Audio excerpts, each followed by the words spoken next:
dame tus cargas y yo te daré las mías, que es más ligera, y es cierto, ¿verdad? Porque la verdad que llevar la carga de Dios es más ligera que la del mundo. ¿Por qué? Porque vemos que la carga de Dios, ¿qué es? Restaurar. La carga de Dios, ¿qué es? Bendecir al que está mal, levantar al que está caído. Y cuando yo veo esa carga, ¿verdad? Pero que veo que tiene frutos, que veo que tiene propósito, es allí donde creo que el Señor fortalece. Imagínense toda la cantidad de veces para todos los días es, mira, no temas. El día 2, no temas, no temas. Para todo hay un no temas. ¿Por qué? Porque el Señor sabe que en algún momento de nuestra vida tenemos miedo.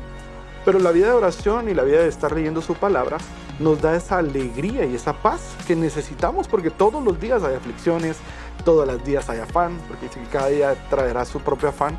Pero para todos esos días tenemos ese momento de oración para dejar nuestras cargas, ese momento de oración para conocer al Señor. La prueba de vuestra ¿qué?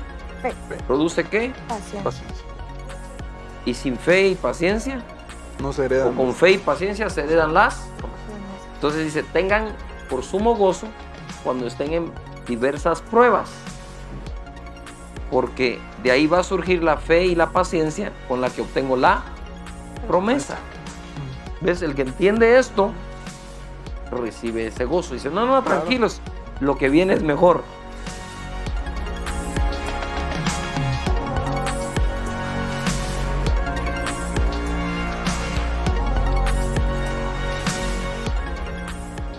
Hola, bienvenidos al Discipulado General de Casa de Dios. Mi nombre es Juan Diego Luna y soy parte del equipo pastoral acá de Casa de Dios. Y hoy tengo a dos personas que quiero mucho, que admiro mucho, que hacemos muchas cosas juntos y cada vez que se nos da la oportunidad de grabar Discipulado juntos, pues me emociono. Y emoción también con un tinte de nerviosismo. Por acá está conmigo Pérez, está conmigo Mais, Sergio y Amada. Sergio Estrada, Amada de Estrada Sánchez. Sí, ¿cómo están? Bien. Bien, Paz, gracias por darnos la oportunidad de estar aquí. A mí también me entra el nervio, la verdad. También me entra. Gracias, pastor, por darnos espacio de sentarnos contigo a hablar de la palabra de Dios, a descubrir lo que Dios tiene para nosotros. Y abrimos el espacio a las personas que están viendo este discipulado, escuchando este discipulado, que sean parte de lo que hacemos cada martes en tu casa con la pastora Meli, comer. Sí, sí. Me superanoto a la Ajá. comida de tu Isi y a Reírnos. conversar de la palabra de Dios y a reírnos. Sí. Buenísimo.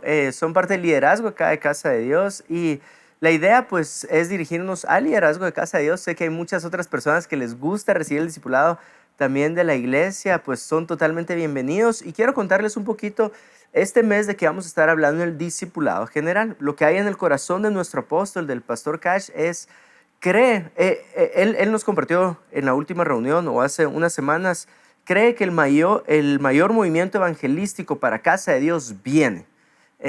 Y si eso es lo que Dios habló en el corazón de nuestro pastor, nosotros también lo creemos, vamos a empujar para que eso se lleve a cabo. Y es por eso que por las próximas semanas vamos a estar hablando de qué es tener un corazón de evangelista. Cómo vemos a Jesús que se dirigió a ganar a las personas, a compartirles las buenas nuevas y cómo nosotros podemos imitar eso.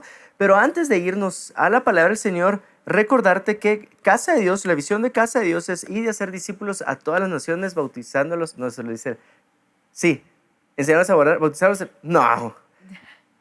Sí, enseñarnos a orar todas las cosas que Jesús nos mandó a través de grupos de amistad en donde se nos enseña a dar la vida por los amigos. Siempre me confundo Mateo 28 y la visión de Casa de Dios porque de ahí nació. Inspirada en. Así que perdón ahí por trabarme, no le digan a mi papá, ¿verdad? Pero en los grupos en casa tenemos nuestra guía de enseñanzas y lo ponemos en este libro que se llama Lifebook. Es decir, si tú quieres compartir en tu casa, pues acá están los bosquejos, acá hay materiales que te pueden ayudar, ideas dinámicas para los rompehielos, versículos para el momento de ofrendas, todo está en el Lifebook.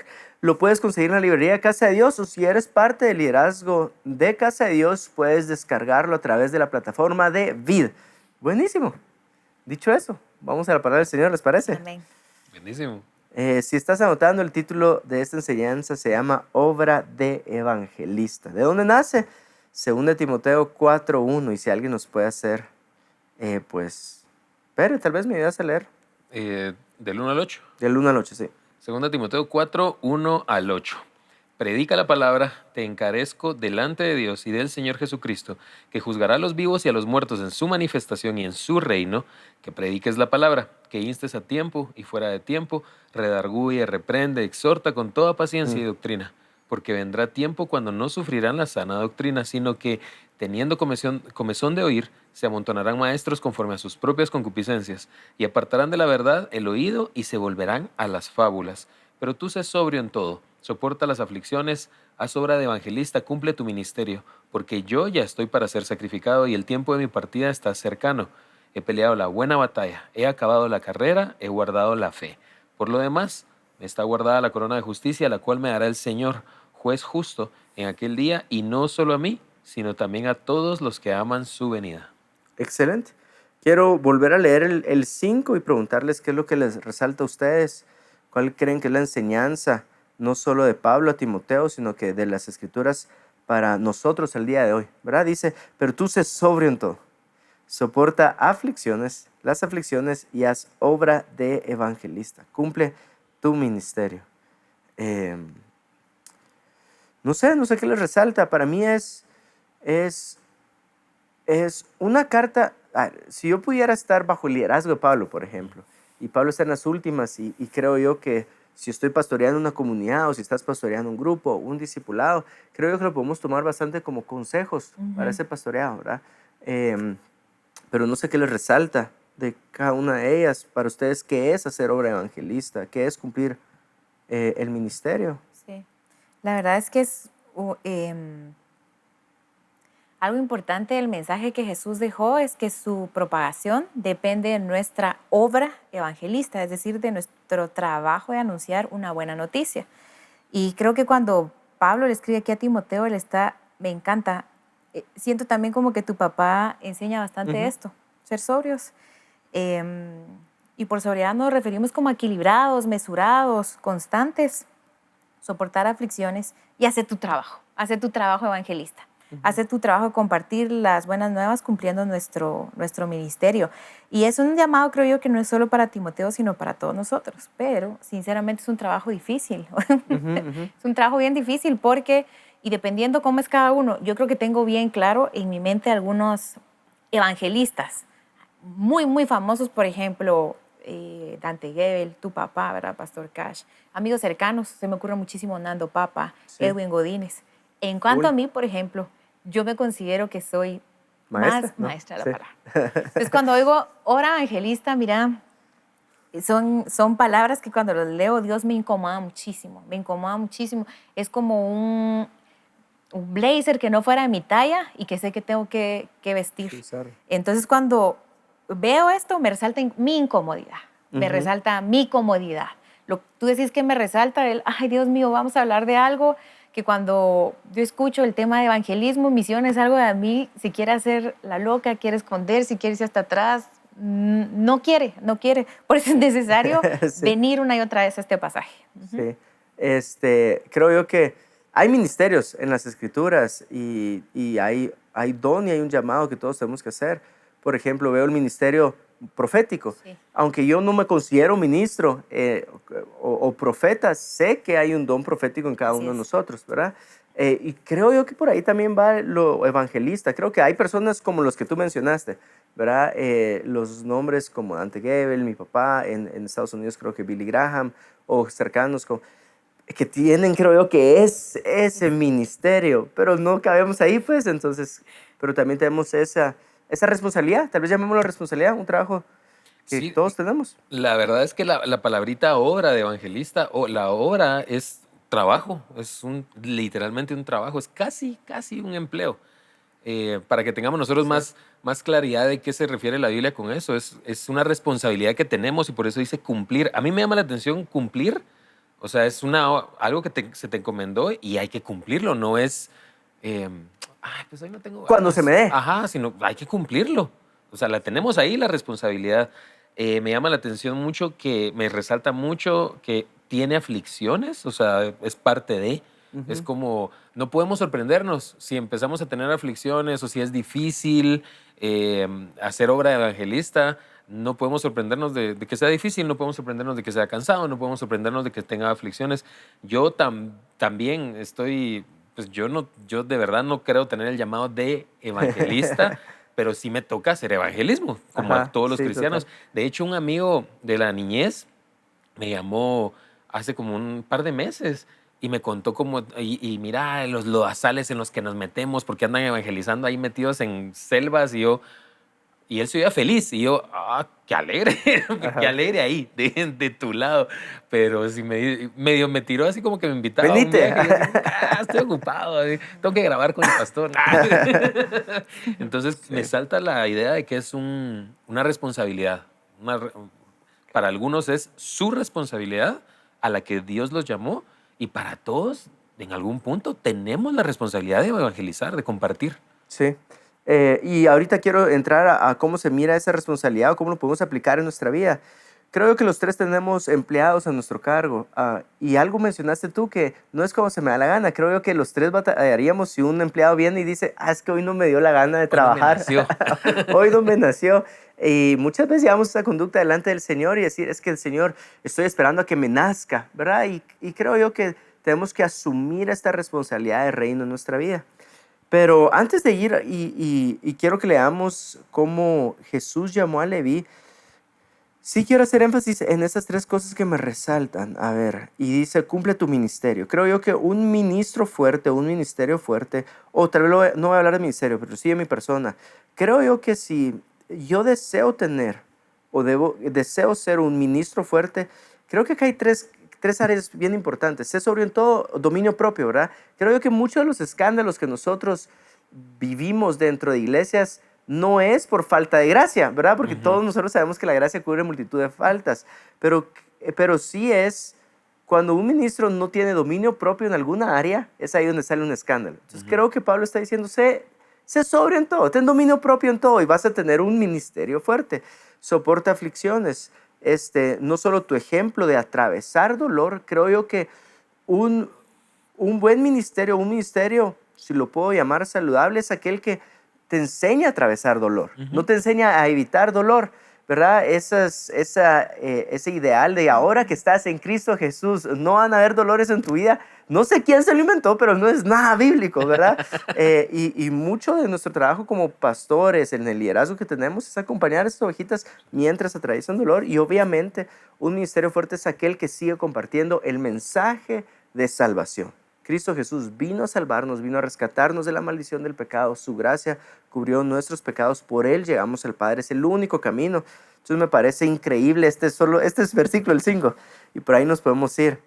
Pero si nos llama a ser obra evangelista o de evangelista, veamos, aprendamos del mejor, ¿verdad? Entonces vámonos a Jesús. Marcos 2:13. ¿Me ayudas a leerlo, Mais? Sí. Dice así, después volvió a salir al mar, y toda la gente venía a él y les enseñaba. Y al pasar vio a Leví, hijo de Alfeo, sentado al banco de los tributos públicos, y le dijo, sígueme. Y levantándose le siguió. Aconteció que estando Jesús a la mesa de la casa de él, muchos publicanos y pecadores estaban también a la mesa juntamente con Jesús y sus discípulos, porque había muchos que le habían seguido. Y los escribas y los fariseos, viéndole comer con los publicanos y con los pecadores, dijeron a los discípulos, ¿qué es esto? Que él come y bebe con los publicanos y pecadores. Al oír esto, Jesús les dijo, los sanos no tienen necesidad de médicos, sino los enfermos. No he venido a llamar a justos, sino a pecadores. Buenísimo, hermoso. Hay tres cosas que vamos a resaltar acá y que podamos ir aportando como ustedes se sientan cómodos, pero a lo mejor tú puedes ver otros puntos, Dios te habla a ti de una forma directa, pero esto solo es para ser prácticos en la enseñanza. Creo yo que si estás anotando podemos resaltar tres cosas. Debemos de recuperar nuestra oración de evangelista, tenemos que recuperar nuestras comidas de evangelista y tenemos que recuperar nuestro mensaje de evangelista. El primero, oración. Una vez mi papá dijo, creo que tiene una enseñanza linda acerca de esto, y dice, si nosotros cambiamos nuestra oración, cambiamos el resultado de nuestro ministerio.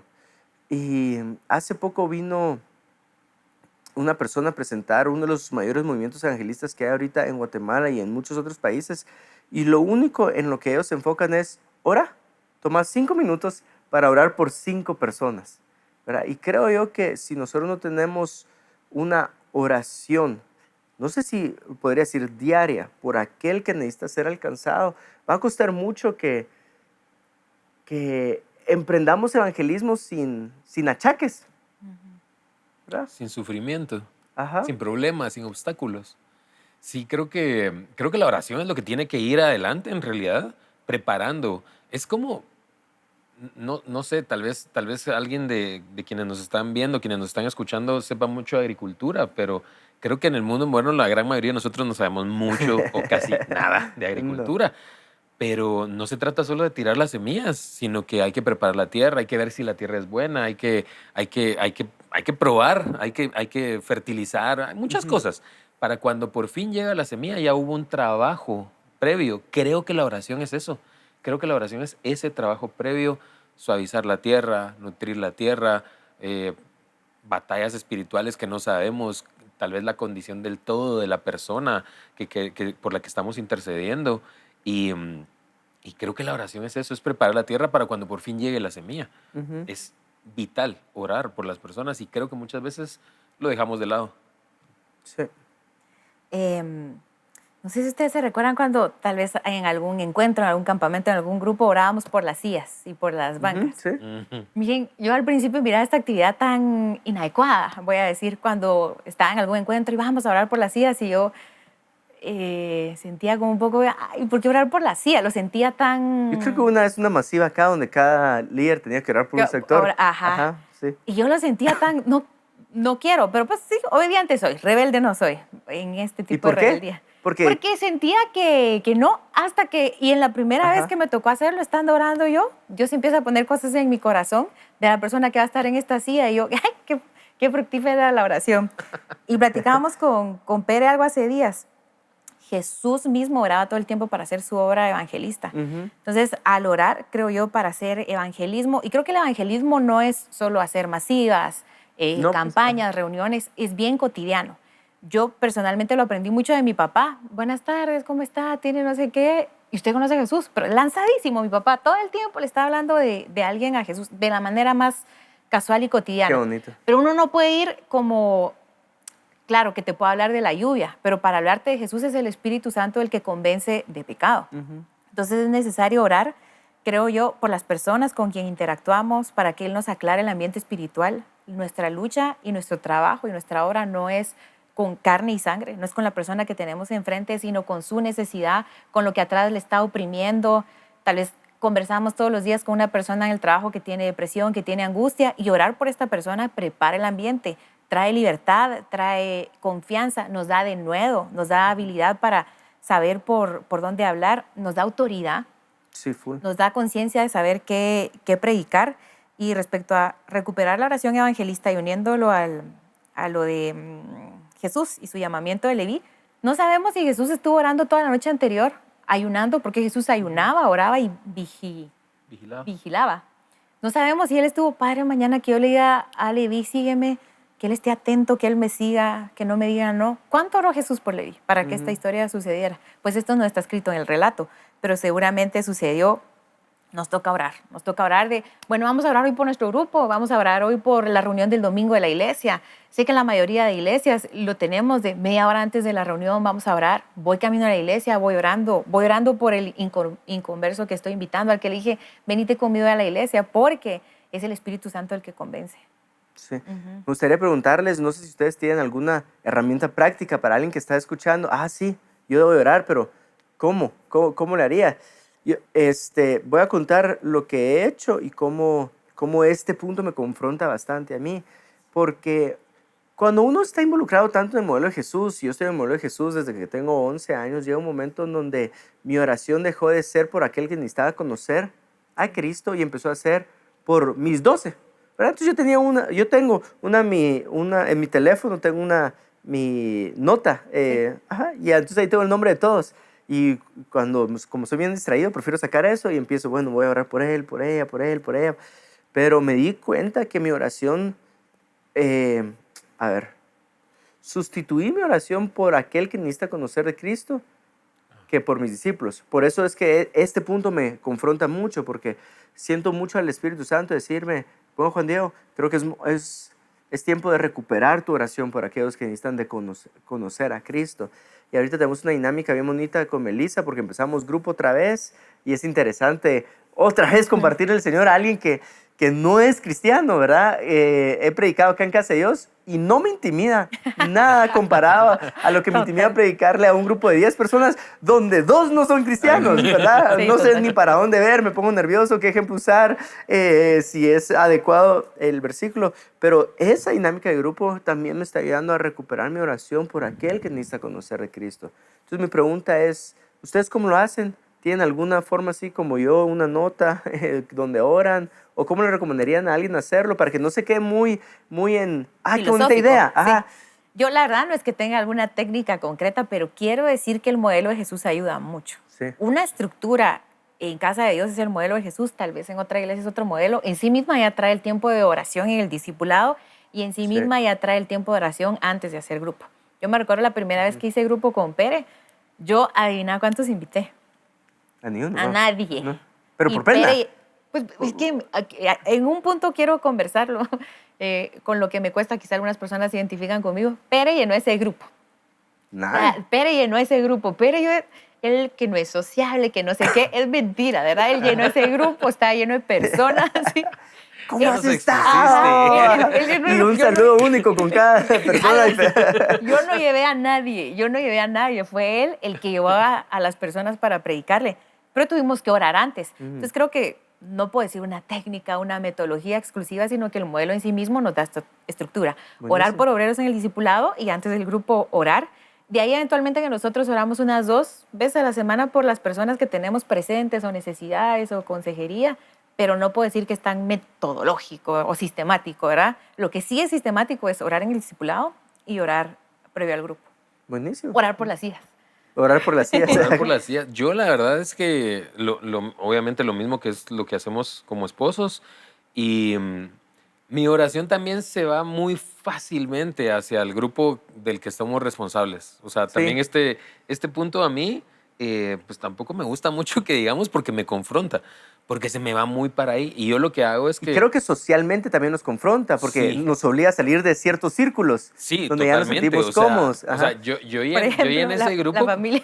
Yo en ese grupo porque tenía un montón de amigos que no conocían a Jesús pero después uno se va quedando aislado y Sí. es más cómodo porque uno quiere hablar de Dios, uno ya no quiere compartir ciertas cosas, entonces es más cómodo para uno meterse en grupos bien cristianos.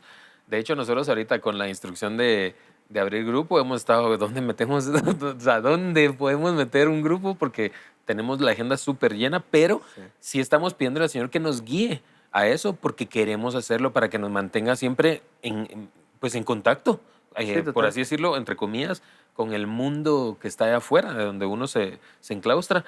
Entonces creo que también el modelo nos lleva a estar más o menos pendientes del evangelismo. Sí. Va a haber gente que de forma natural tiende hacia ahí, pero creo que el modelo también nos ayuda mucho a encauzarnos en eso. Total.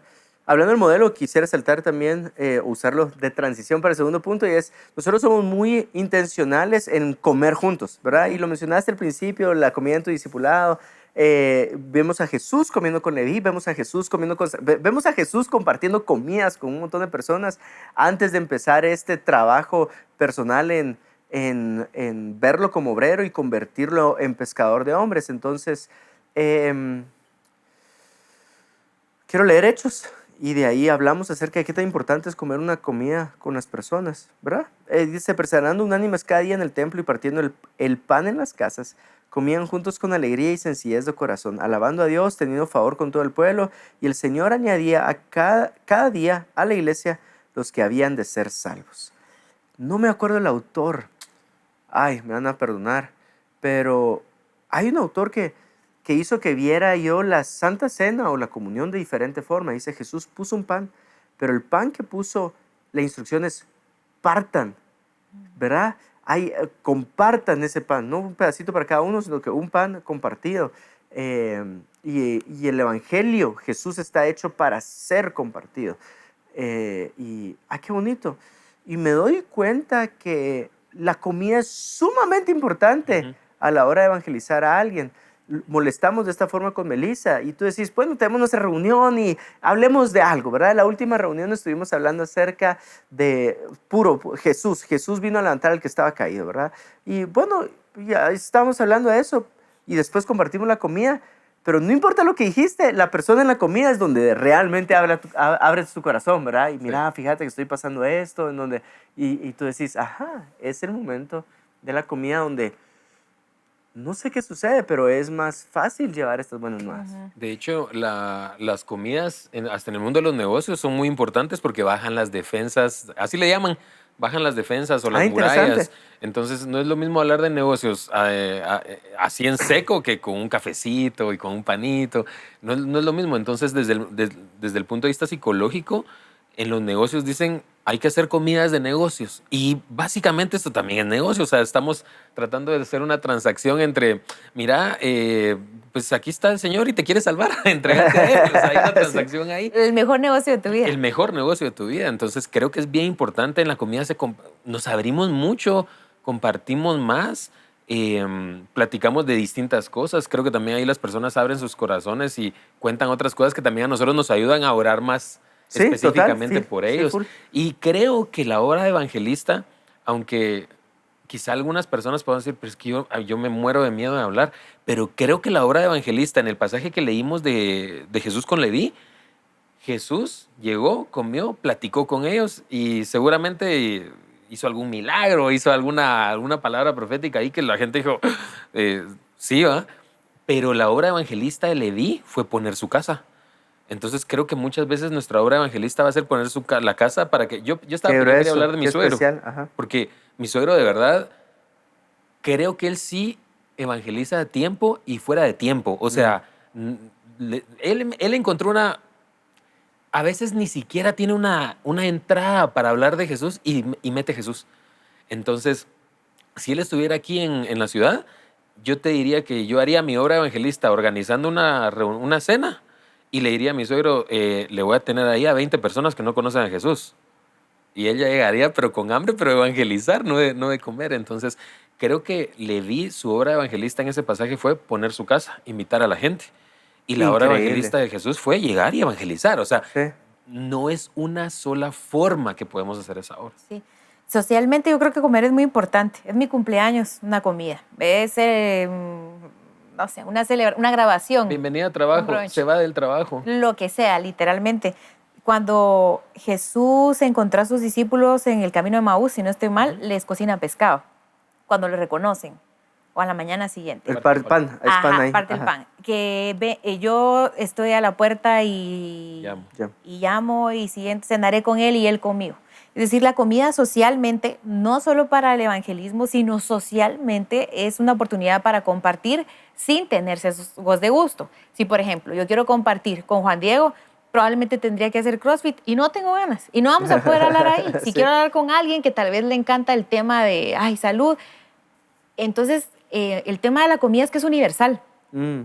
Yo sé que hay muchos, por ejemplo, grupos temáticos. En una ocasión yo hice un club de lectura, pero era un poco tieso muchas veces hablar. La comida es la comida. Universalmente es una forma de conectar. Creo que el llamado de Jesús no es a comer, sino es a conectar, a conversar, a escuchar, a ver a los ojos. Me he dado cuenta en los últimos 3 meses que soy malísima conversadora. Estoy aprendiendo un montón, pero me he dado cuenta que tan mal conversadora es la gente. Conversamos muy mal, acaparamos, solo hablamos de nosotros, no escuchamos, nos damos turnos, no respondemos la pregunta que nos hacen. Y creo que Jesús era atento, era buen anfitrión. Tu papá dijo una vez esto de tu mamá. Puedo decir de Sonia, que es una excelente anfitriona. Yo dije, yo la voy a observar mucho, porque él elogió esto de tu mamá. Yo, por alguna razón, tal vez no lo aprendí, pero qué bonito gesto, ser anfitrión, recibir, porque en la comida es lo que tú decís, se abre el corazón de las personas. Pero creo que también en la comida tiene que haber discurso. Es como que, bueno, yo trabajo con 2 vendedores y algo que estoy todo el tiempo es cierren el contrato, firme, hay que darse la mano porque si no es solo, aquí te ofrezco mi testimonio y mi comida. La idea de comer es decir, ¿quieres seguir a Jesús? ¿Quieres probar? ¿Quieres leer tu Biblia? ¿Quieres que leamos Juan juntos? ¿Quieres que ore por ti? Si estas preguntas no están, es un club. No es recuperar la comida evangelista como tú estás nombrando este punto. Entonces, no se trata de estar con la gente estando, sino estar mencionando a Jesús. Y yo sé que esto perdió mucha popularidad. ¿Tu testimonio es suficiente? No. Hay discursos, hay cierres de negocio, hay preguntas. Ay, ¿querés a Jesús en tu vida? ¿Me dejas orar por ti para que recibas el Espíritu Santo de Dios? ¿Puedo orar por tu sanidad? Estas preguntas tienen que estar en esas comidas. Jesús tiene que ser mencionado. ¿Puedo agregar algo?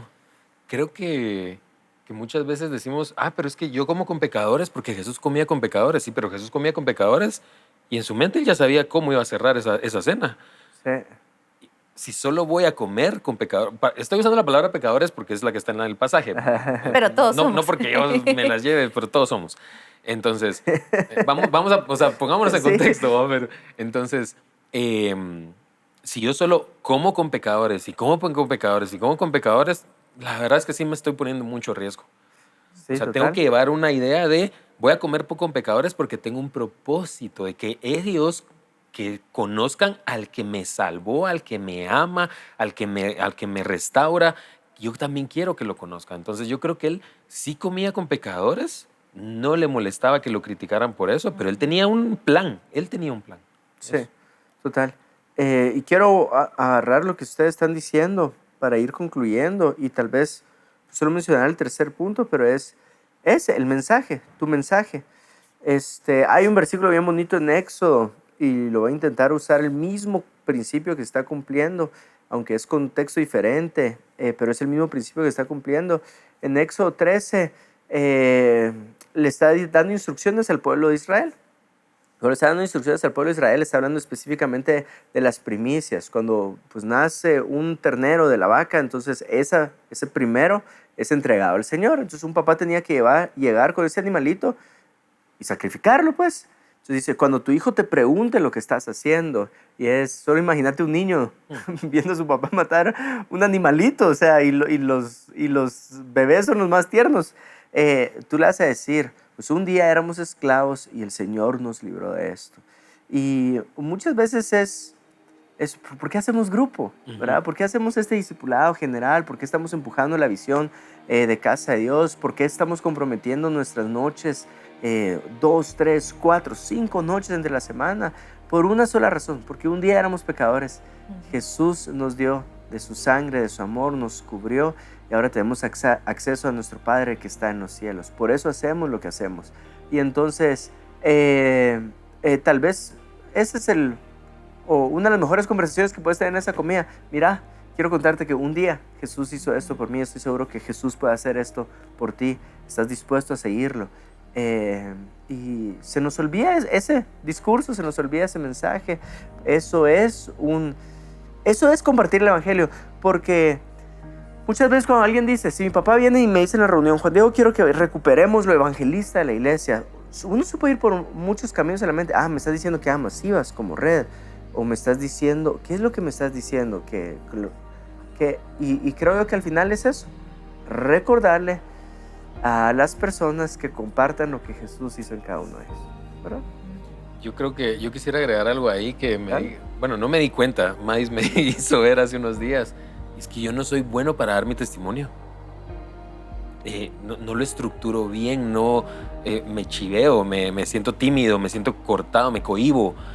No soy bueno para dar mi testimonio. Y mi testimonio es bueno porque es mi testimonio. Ajá. Y puede ser que llegue un punto en donde yo lo que hago es, y así fue, en lugar de ahí dar el cierre, ahí fue donde se mostró el Señor, ahí la gloria del Señor, ahí los brazos del Señor me levantaron. Entonces, cuando lo hablamos y Mais me dijo, creo que te falta esto, yo me puse a pensar, me eché para atrás en mi mente y dije, sí, no he dado bien mi testimonio. Entonces, ¿por qué estoy diciendo esto? Porque creo que quizá allá afuera puedan haber personas que digan, no sé cómo dar mi testimonio. Acérquense a alguien, pregúntenle, mira, ¿cómo das tu testimonio? Quiero ver. Busquen en internet estructura para dar testimonio. Estoy seguro que debe existir. No lo he buscado, pero estoy seguro que debe existir. Porque al final puede ser contar nuestra historia en 3 minutos, pero va a ser el discurso quizá más importante para la vida de esa persona con la que llevamos 2 horas comiendo, cocinando, platicando. Nos abrió una puertecita, metámonos con el Señor ahí. Entonces, el testimonio es muy importante, pero también aprender a cómo darlo de forma correcta, cosa que yo en eso estoy todavía. Hay una dinámica que quiero hacer en el discipulado y es, bueno, 3 testimonios antes de empezar la enseñanza y que la gente, bueno, a ver si se da. Pero yo tampoco me siento confiado con mi testimonio, te soy sincero, porque mi testimonio es, pues crecí en la iglesia, me porté tremendo, pero cuando le estoy compartiendo a alguien, no es, o sea, para niveles de tremendo, alguien consideraría, no fuiste tremendo. Entonces, Dios me rescató de la confianza en mí mismo, el creerme. Sí, es complicado. Sí. ¿Puedo decir algo? Sí, dale. En la historia que leímos, hemos ido todos. Una versión dice, Jesús, ¿por qué te juntas con esta escoria? Y yo leo esto y digo, ay, claro que he sido la escoria con la que Jesús se sentó a rescatar.